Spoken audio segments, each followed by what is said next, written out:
So this next topic is kind of a combination of a couple of things that we've seen so far. We've seen the inequalities, where you figure out whether your boundary should be solid or dotted, and then you figure out where to shade. And we've also seen systems of equations, where you put two equations on the same graph, and then you look for where the lines intersect. So this is kind of a combination of those two topics. A system of inequalities, you graph two or more inequalities on the same coordinate system, and then you look to see where the shaded regions overlap. So where the shaded regions overlap, that's the solution to the entire system. So I'm going to give you guys a two-step process. So for step one, you graph each inequality. So from our previous chapter, we know how to graph just one of them. So we should be able to just graph each inequality.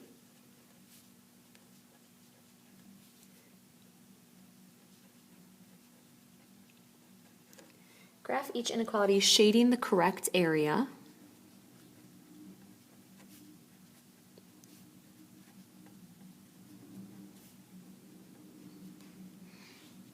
Okay, and then step two is to identify the overlapping region, and then this ends up being the solution.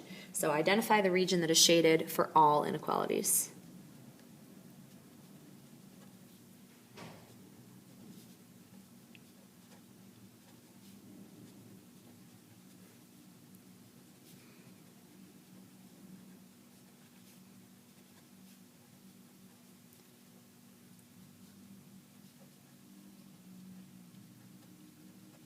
So again, when we find that kind of overlapping shaded region, you're going to make it darker, emphasize it in some way, and that's how you know that that's the solution to the entire system.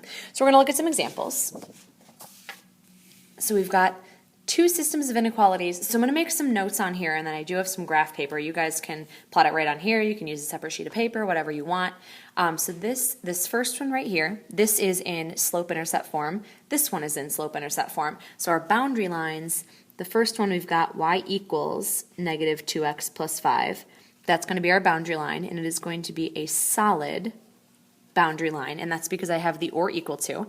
And then my second boundary line is going to be y equals negative 1/4 x minus 6, and this one is going to be a dotted boundary line, and that's because my inequality is just a greater than, not a greater than or equal to. So I have two boundary lines to work with, so I'm going to start with that.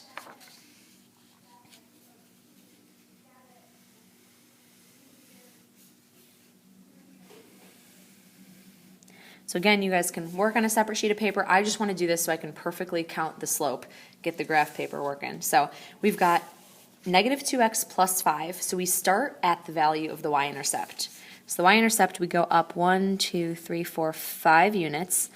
And then this negative 2 says that our slope is a negative 2. So to plot a couple more points, we go down 2, over to the right 1. We can keep going. We can go down 2, over to the right 1. We could also go up 2, over to the left 1 to get our slope. So that's a couple of points just to get an idea of what our graph is going to look like. And then we said this is going to be a solid boundary line. So we graph, and kind of when you have graph paper like this, you can keep the slope going.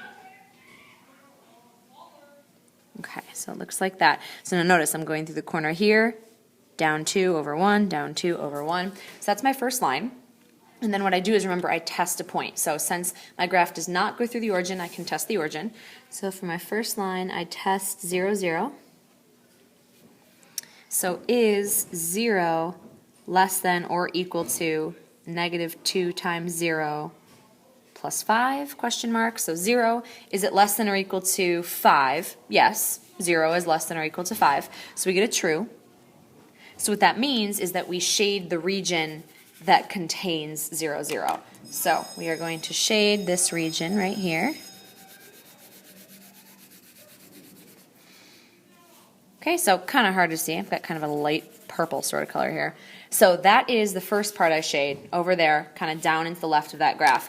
My second graph, I'm going to plot it from y-intercept form. So I start with my y-intercept of a negative 6. So I'm going to go down from the origin, 1, 2, 3, 4, 5, 6. That's my first point.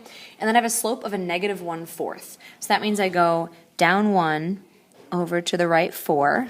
There's 1 point. I could also, if I wanted to, go up 1 and then over to the left 4. So either way, that would be a slope of negative 1/4. And then remember, this one is a dotted line. So I'm going to do a dotted line here.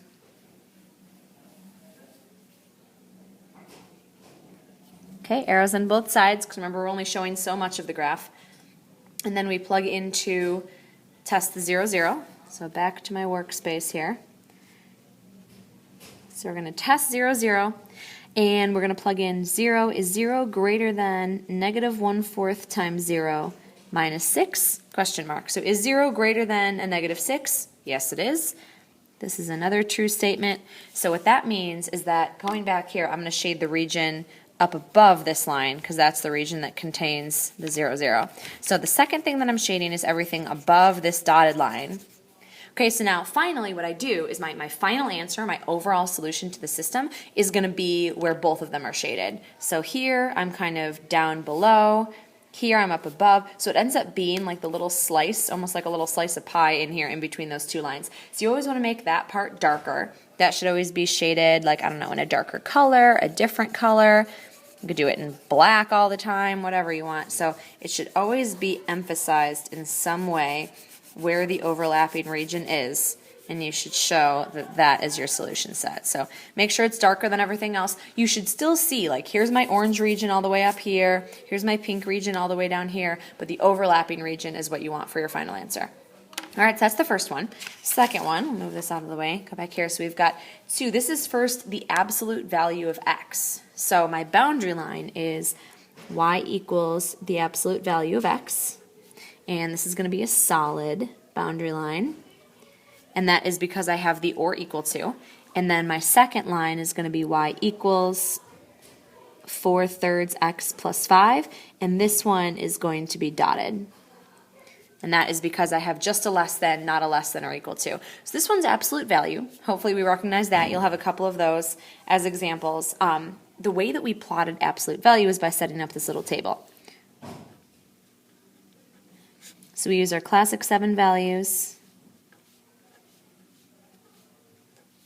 Okay, so when we plug in negative 3 into this function, the absolute value of negative 3 is positive 3. When I plug in negative 2, the absolute value of negative 2 is positive 2, which means the absolute value of negative 1 is positive 1. And then these next values, these are already positive numbers. So when I take the absolute value, it still comes out positive. It comes out the same. So I have 0, 1, 2, and 3. All right, so let me open up a new graph for this one.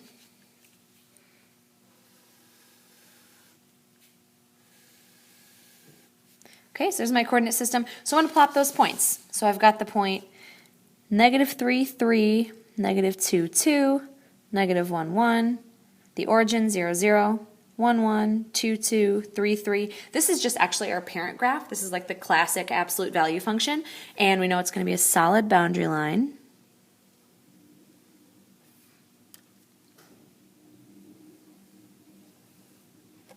All right, so there's my boundary line. Now, this is the first time that our line has gone right through 0, 0. So I'm glad this example came up so I can show you what to do. You just pick any other point, and I would pick an easy point. Like, you can't pick 1, 1, because that's also on the line, but we could pick the point 0, 1, or we could pick the point 1, 0. So let's pick the point 0, 1. So for this absolute value, we are going to test the point 0, 1.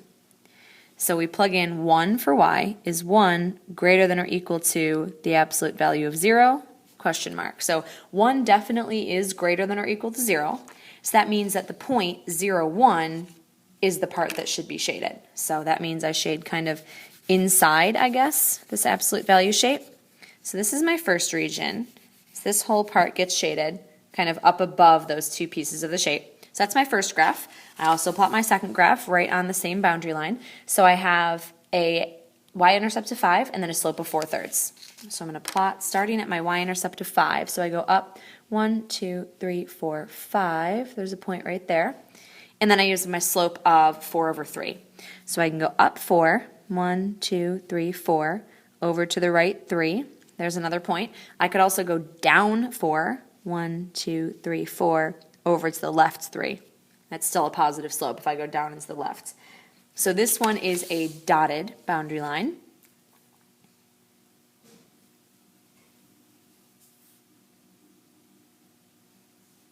Okay, so arrows here, again it's dotted because I just have a less than, not a less than or equal to. So when I cover this in, I'm going to test 0, 0, because 0, 0 is not on this line. So I can test 0, 0. So for my second graph, I test 0, 0 to see if it makes the inequality true or false. So I plug in 0 for y. Is 0 less than 4/3 times 0 plus 5, question mark. So what we're trying to figure out is 0 less than 5? And 0 is less than 5. So this one's true. Oops, forgot to write that this one was true. So since 0, 0 gave me a true statement for this second inequality, that means I shade the region that contains 0, 0, which means I shade all the way underneath that linear function. So all the way under here. So what I end up getting into my overlapping region is the part that's inside the absolute value curves here, but underneath this line. So it ends up being this whole region right here, just in between those two lines. So again, the way that you have to state this as your final answer is you just draw everything in between. So it's kind of bounded right here. It doesn't come to a point like this one up above does. And then we just graph everything in between, and it would keep going in this direction because the lines keep going. All right, so that's my first set.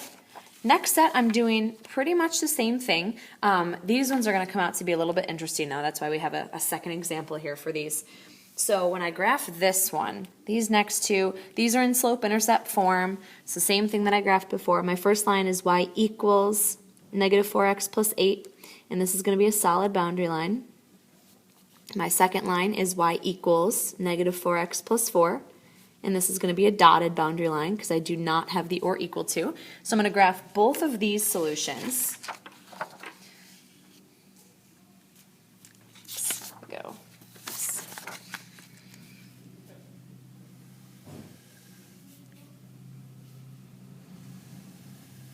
Okay, so my first one.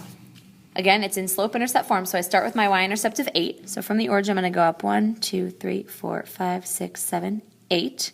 There's my first point. And then I have a slope of negative 4. So I'm going to go down 4, 1, 2, 3, 4, over to the right 1, down 4, over to the right 1. And that one is a solid line. So I can connect the dots there.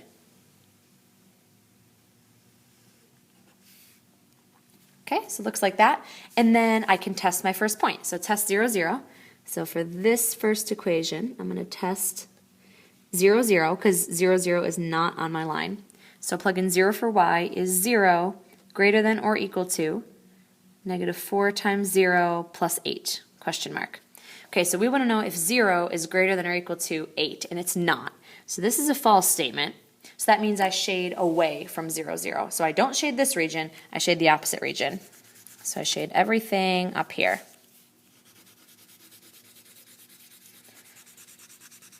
Okay, so that's my first region. Second equation, I am graphing y is less than negative 4x plus 4. So this is my boundary line. So I start with my y-intercept of 4. So up 1, 2, 3, 4. And then I have a slope of negative 4. So I go down 4 to the right 1, down 4 to the right 1. And then I connect those dots. Remember, this one, though, is a dotted line. So I connect using a dotted line. Arrows on both sides, and I can test 0, 0 because my line does not run right through 0, 0. So for this function, I'm going to test 0, 0. So is 0 less than negative 4 times 0 plus 4, question mark. This one I get a true statement because 0 is in fact less than 4. So when I graph, I am graphing the region that contains 0, 0, which is kind of underneath this line and to the left. So just like the one before, I'm looking for any sort of overlapping region. Now these regions are totally distinct.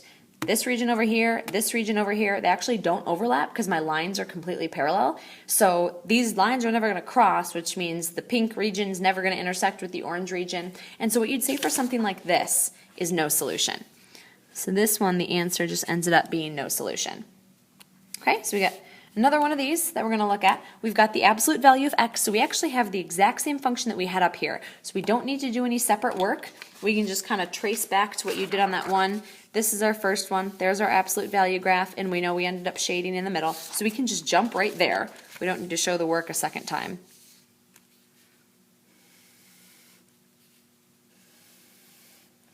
So I know I went like this, just my classic V-shaped absolute value curve. It was a solid line. Again, I'm just using the exact same first inequality as I had on that on example 1 part B. And then I ended up shading in the middle. So I'm just not repeating the work that I did from that first example. So there is my first boundary line. All right, we got that. Second one, I'm looking at 2x minus 24. All right, so 2x minus 24. Now, I am going to have to go way, way, way down here. So let's say actually that we scale these. Scale these both by 2. All right, so now I can go down 2, 4, 6, 8, 10, 12, 14, 16, 18, 20, 22, 24. So there is my y-intercept all the way down there at negative 24. And then I have a slope of 2. So I'm going to go up 2 to the right 1. Remember, it's only half a unit because I scaled. Up 2 to the right 1, up 2 to the right 1. And so it ends up looking like this. It is going to be a dotted line because I have just a less than. So I do just a less than like this.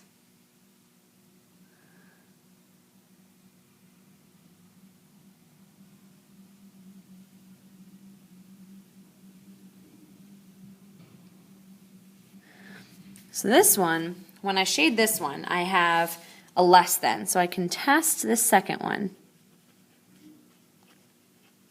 And I want to know, is 0 less than 2 times 0 minus 24?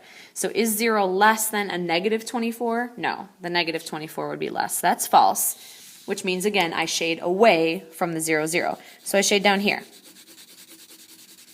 And of course, when I shade down here, what ends up happening is I have no overlapping region. So this is another one where we just end up with no solution. So if there is no overlap whatsoever, you just say that there's no solution. All right, so now we've got our story problem here. Mr. and Mrs. Rodriguez are driving across the country with their children. They plan on driving a maximum of 10 hours each day. Mr. Rodriguez wants to drive at least 4 hours a day, but no more than 8 hours a day.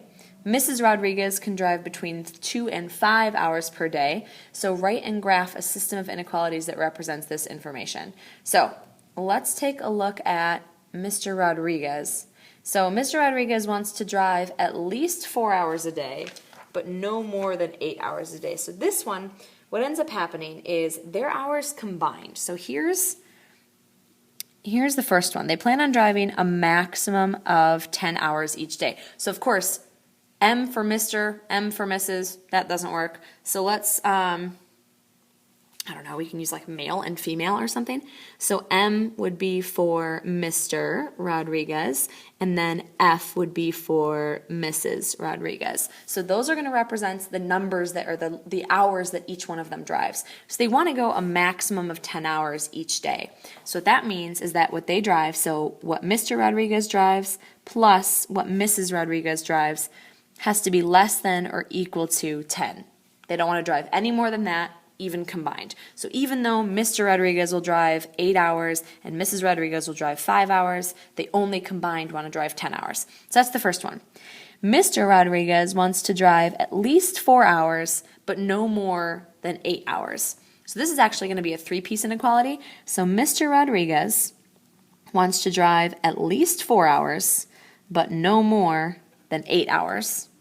And then finally, Mrs. Rodriguez can drive between 2 and 5 hours per day. So Mrs. Rodriguez between 2 and 5 hours per day. So this is our inequality. We're going to set that up and graph those. So I could actually probably do just a pretty simple graph here.